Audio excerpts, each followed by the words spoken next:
So మీ interview ఎలా నడిచింది అప్పుడు? ఎన్నో మలుపులు, ట్విస్ట్లు, టర్లు. రాగానే ఎక్స్పెక్టెడ్ క్వశ్చన్ వాజ్ స్టార్ట్అప్.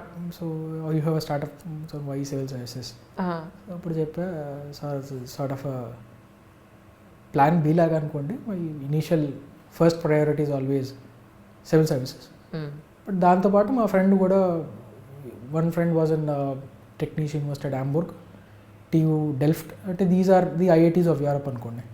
అక్కడి నుంచి one friend was doing PhD in MIT, one friend was doing PhD in IIIT Hyderabad. ఈ 4 friends and me 5 friends. Then we thought will, సరే ఇనీషియల్గా దే యూస్ టు కన్సల్ట్, అంటే ఇక్కడ ఉన్న బిజినెస్ MBA చదువుతున్నాం, help us how to set up operations కానీ regulatory framework ఎలా ఉంది. సో అలా కొంచెం స్టార్ట్ అయ్యి then they said any half year starting, why don't you become a co-founder.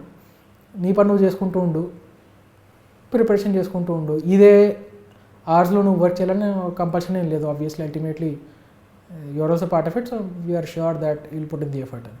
So దానివల్ల చాలా ఫ్లెక్సిబిలిటీ దొరికింది. Certain days I don't want work, I will study. Certain days వెళ్ళి క్లయింట్ మీటింగ్స్ ఉన్నాయి, లేకపోతే కాంట్రాక్ట్స్ ఏమైనా డ్రాఫ్ట్ చేయాలి, legal terms మాట్లాడుకోవాలి, operation setup చేయాలి. ఇది కాకుండా ఈ సైడ్ లెట్స్ గిగ్ ఎకానమీ అంటారు, పైసలు దానికి నేను ఇది చేసి పెడతాను. స్లీపింగ్ పార్ట్నర్ లాగా. స్లీపింగ్ కాదు, what I meant was freelancer, as a freelancer. Right. Okay, ఫ్రీలాన్సింగ్లో కూడా చాలా ప్రాజెక్ట్స్ చేసాను, వాల్యుయేషన్స్, ఫైనాన్సింగ్ కాబట్టి I use to help with valuations. ఇప్పుడు చేస్తున్నారంటే మీ ఫ్రెండ్స్? లేదండి, అవునా? అంటే ఆ startup that is still going on. I have exited. But అదే the first question was on startup and చెప్పా. దెన్ కొంచెం చిన్న 2-3 క్వశ్చన్స్ చేసా స్టార్ట్అప్స్ గురించి. అండ్ దెన్ పెద్ద ఫామ్లో దిగాడు the board chairman. He was an IFS officer, Manveer Singh. So ఆయన చూసి పైనుంచి కింద చూసి, అచ్చా హైదరాబాదీతో మద్రాస్ అంటే శ్రీలంక, ఇండియా శ్రీలంక రిలేషన్ కూడా చెప్పని స్టార్ట్ చేస్తారు. అనుకున్నా ఏంది అని. ఏదో జనరల్ ఐడియా ఉంటుంది సౌత్ నుంచి ఎవరు వచ్చిన మద్రాసి అని. మేబీ అందుకు అనుకున్నారో మరి ఎందుకు అనుకున్నారో నాకు తెలియదు, కానీ ఇండియా శ్రీలంక రిలేషన్స్. అప్పుడే there was a constitutional amendment in Sri Lanka which was going on to give special status to various Tamil origin people living in the northern territory of Sri Lanka. So ఆ కాన్స్టిట్యూషనల్ అమెండ్మెంట్ అయిందా లేదా, మన కాన్స్టిట్యూషన్ గురించి చదవడానికే 2 ఏళ్ళు పట్టింది, శ్రీలంకన్ కాన్స్టిట్యూషన్ చదివితే నేనేం చెప్తాను. సార్ నన్ను అడిగితే మీరు ఇంకా అప్పటి ఆ చైల్డిష్ యంగ్స్టర్లోనే ఉన్నారు సార్ మీరు. సీరియస్లీ. అంటే there is a quote by famous author, he says a creative person who has refused to grow up who's still a child అని. అచ్చా. సో మేబీ అంటే చిన్నపిల్లలా ఉన్నట్టు మరి ఐ లైక్ మీరు అలాగే ఉన్నారు. Because I'm in a more in a less formal setting అనుకోండి. ఇంకా ఫార్మల్ సెట్టింగ్ అండ్ ఇంకా ఇన్ఫార్మల్ అయిపోతుంది sometimes. I cannot be like this in when I'm discharging my duties, obviously. అప్పుడు ఇంకో ఫేస్ వస్తుంది. అప్పుడు it's only because I'm just being very frank. So అదే question చేశారు. దెన్ కాన్స్టిట్యూషన్ అమెండ్మెంట్ గుర్తున్నాయి, ఏవో చెప్పాను, అంత సరిగ్గా గుర్తులేదు sir. But I don't think the amendment has been passed. మరి అలా అంటే ఎన్నో హ్యూమన్ రైట్ వైలేషన్స్ అన్ని జరుగుతున్నాయి తమిళ్ పీపుల్ మీద, చాలా అట్రాసిటీస్. మళ్ళీ వీళ్ళు కూడా తక్కువ కాదు, వీళ్ళు కూడా దే హ్యావ్ రిటార్టెడ్. మరి ఇండియా ఏం చేయాలంటే సైట్ India is a stable power in a relatively unstable territory. South Asia is somewhat unstable. Afghanistan చూడండి, పాకిస్తాన్ చూడండి, శ్రీలంక టు మయన్మార్, ఇటు బంగ్లాదేశ్, pretty unstable territory అది. So we are the only decently big enough power to maintain some sort of international pressure. So we have to step up, we have that moral responsibility, but that does not mean that we cut off all ties, నేను మాట్లాడను నువ్వు మాట్లాడకు, will impose some sanctions, అలా అని కాదు. But at the same time a Buddhist circuit was being planned. ఇండియాలో Buddhist tourist spots or తీర్థయాత్రలు చేసే వాళ్ళకి, they connected that with few relics in Sri Lanka. దీంతో పాటు there are good number of economic agreements that are already in place, currency swap అనుకోండి, or port డెవలప్మెంట్లో అనుకోండి, they're already doing. So it has to be more of a nuanced stance where we help economically, but that does not mean that we'll tolerate everything. But that also does not mean that we'll impose sanctions. China లా కాకుండా payment ఇవ్వకపోతే మేము port మొత్తం లాగేసుకుంటాం, Hambantota port, what I'm referring to. So అలా కాకుండా we have to be more nuanced and we have a responsibility. We are a state with some sort of moral upstanding still at the international state. We should not lose it. So అంటే balance చేసుకుంటూ పోవాలి తప్ప మీరు అన్నట్టు cut off చేయి బాంబులే అంటే జరిగేది కాదు. He was satisfied and then he passed on. Second member, third member, fourth member, అట్లా ఎవరికి తోచిన క్వశ్చన్స్ వాళ్ళు అడుగుతున్నారు. కొంతమంది మొత్తానికి మీకు చలి వేసింది ఏసీ వల్ల అని గుర్తించారా వాళ్ళు? మీరు చెప్పగలిగారా? నేను మర్చిపోయా. ఇంటర్వ్యూ వల్ల చలి కాదండి, ఏసీ వల్ల చలని చెప్పగలిగారా? ఒక్కసారి సీట్లో కూర్చున్న తర్వాత కొంచెం జోన్లోకి వచ్చాం అంతే. ఇక it's very important to get in to what I call the zone or the flow. The book called Flow by Mihaly చిత్సనిహాయి అని Hungarian American writer. The same concept Abdul Kalam గారు చెప్తారు in Wings of Fire. You have to get in to the zone. The same concept మళ్ళీ Nikola Tesla చెప్తారు. Same concept Benjamin Franklin. Any high achiever you'll say, they will say you have to get in to the zone. ఇదే మన పిట్ట కథల్లో చెప్పేవాళ్ళు. చిన్నప్పుడు ద్రోణాచార్య అర్జున్ని పిలిచాడు, అందరిని పిలిచాడు, టెస్ట్ చేస్తాం, ఎంత బాణాలు వేస్తాం, అది పిట్ట కనిపిస్తుందా, కన్ను కనిపిస్తుందా, అర్జునుడు ఒకటే చెప్తారు, కన్ను ఒకటే కనిపిస్తుంది. That is what it means. You have to get in to that zone.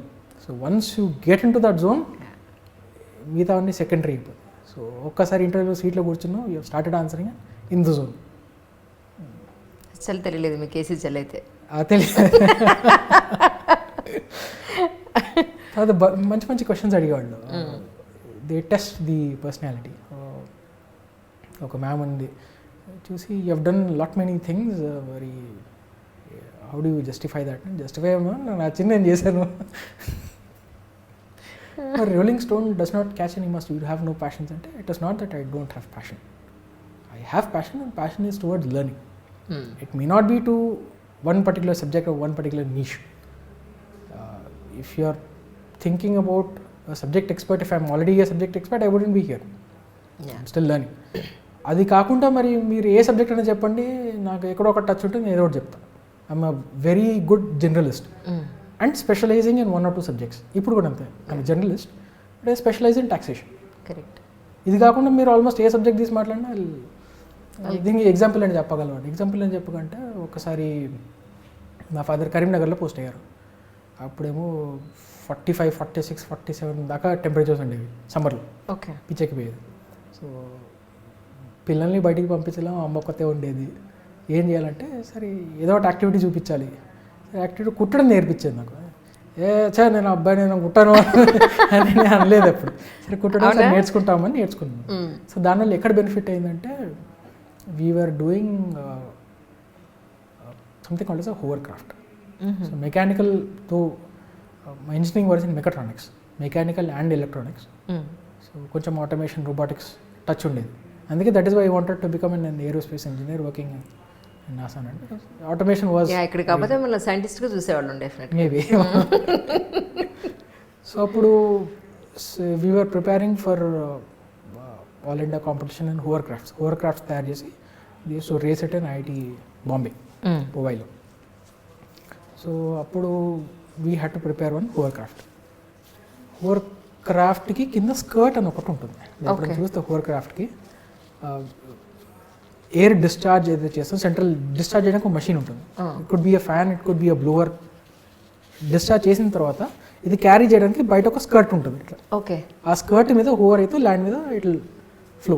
దానివల్ల అడ్వాంటేజ్ ఏంటంటే ఫ్రిక్షన్ తక్కువ ఉంటుంది, it will move much faster with much less energy. So this was the competition, this we have to prepare.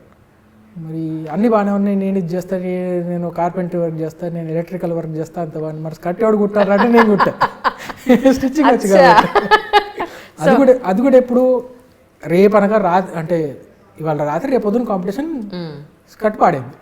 ఓహోహో. ఇప్పుడు ఎవరు కుట్టాలి దాన్ని అంటే రాత్రి మీద కూర్చొని నేను కుట్టా. ఇది చెప్పాను. Who would have expected that me learning stitching in my 5th class holidays would have helped me in my stitching the skirt for a hovercraft in IIT Bombay, and we won. In fact, Bits Pilani వాళ్ళు they spent about 15 lakhs on their hovercraft, and we won. ఎట్లా అంటే it's only because the skirt was very good, it just slided, వాళ్ళది guidance system సరిగ్గా లేదా, వెళ్ళి పక్క crash అయిపోయింది. అయ్యయ్యో. But great thing. నేనేంటి ఇది కుట్టడం ఏంటి అని మీరు అనుకోకుండా యూ డిడ్ యువర్ అంటే అప్పుడు ఇంకా చిన్న పిల్లలు అంత లేదు అయినా కూడా ఇప్పుడైతే కొంచెం ఉంటుంది ఎక్కడక్కడ నేను చేసేది రైట్. సో ఇది చెప్పా ఇట్లా we never know. In fact Steve Jobs కూడా 2005 స్టాన్ఫోర్డ్ గ్రాడ్యుయేషన్ స్పీచ్ ఒకటి very famous, it's called stay hungry and stay foolish, అదే టర్మ్తో మళ్ళీ బుక్ కూడా వచ్చింది. దాంట్లో he says, so when he was building Apple, అప్పుడు instead of focusing on computer science he went and enrolled in calligraphy class.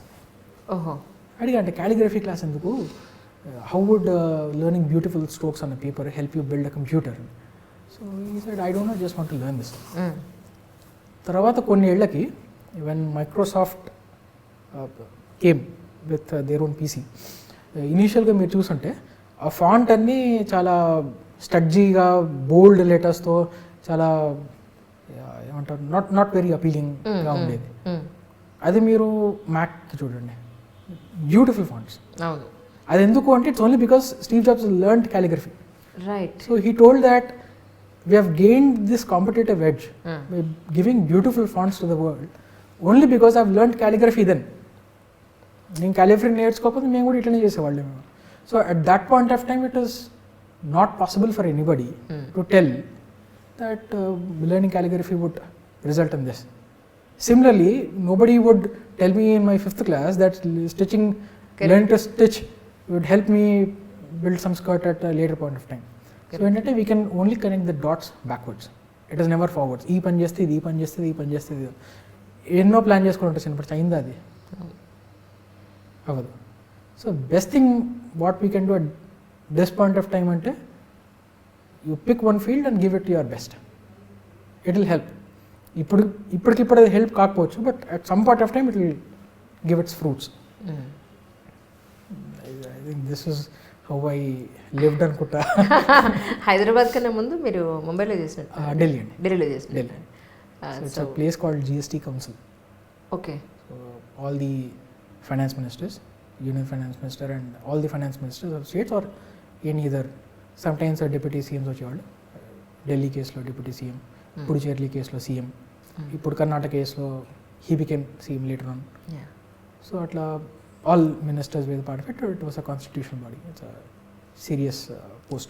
Right. So దాని తర్వాత 3 years తర్వాత మొత్తానికి జనని జన్మభూమి ఇష్ట అనుకుంటా ఇక్కడికి వచ్చారు. ఇక్కడికి వచ్చి ముద్దు పెట్టి. ఎన్నాళ్ళు ఉంటుంది సార్ ఇక్కడ? మళ్ళీ మీకు ప్రమోషన్ వచ్చే అవకాశం ఉంటుంది కదా? దీని ఉంటుంది 3.5 yearsలో అనుకుంటా.